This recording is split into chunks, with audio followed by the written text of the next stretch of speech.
In this week's edition of Invisible Asia, we cast the spotlight on China's short-term laborers and the hardships that they face. The Straits Times' China correspondent Denson Chong profiles one rural migrant who moved to a big city hoping to seek a better life.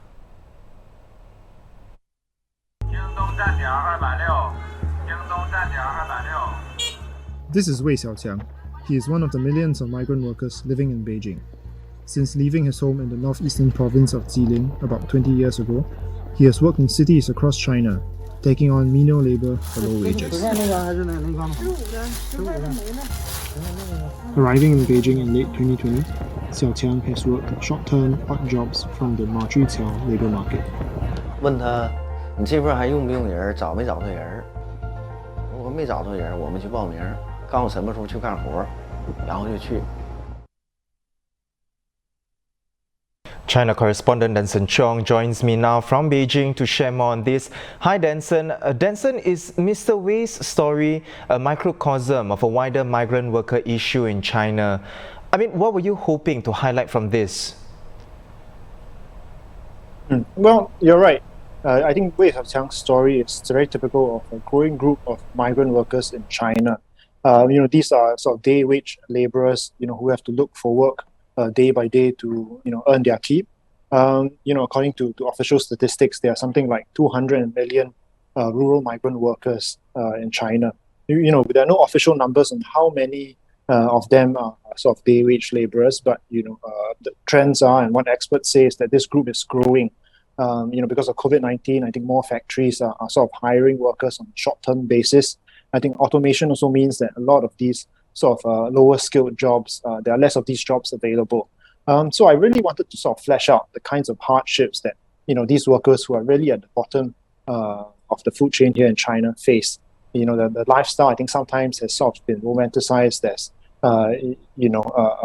having a lot of freedom to work whenever you want to work and party with the money that you earned. But why would anybody want to work under such conditions? I think that the truth is these workers work under such conditions because they simply cannot find anything else, and then they come to cities looking for a better life, and then they are stuck in this sort of endless cycle of looking for work day by day and unable to have any kind of upward mobility. The fact that they work without employment contracts usually means that they live at risk of wage arrears. They don't have social security contributions, and they not protected by accident insurance and things like that. So it's a real sort of precarious existence. And I think it's hard for us to kind of imagine this sort of lack of job security, their subsistence lifestyle.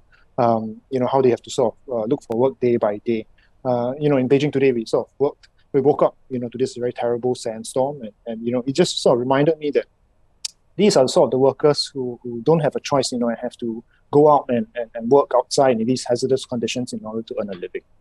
So Denson, that said, what sort of help, if any at all, is extended to protect workers like Mr. Wei, either from the government or labour rights group? At the moment, I think the truth is, I think China is not doing a lot to help these people. These workers are mostly between 20 to 40, mostly young men. And they generally, I think, fall above China's official poverty line, which is about 3 Singapore dollars a day, thereabouts. And so, they don't qualify for the sort of direct support under the poverty alleviation program.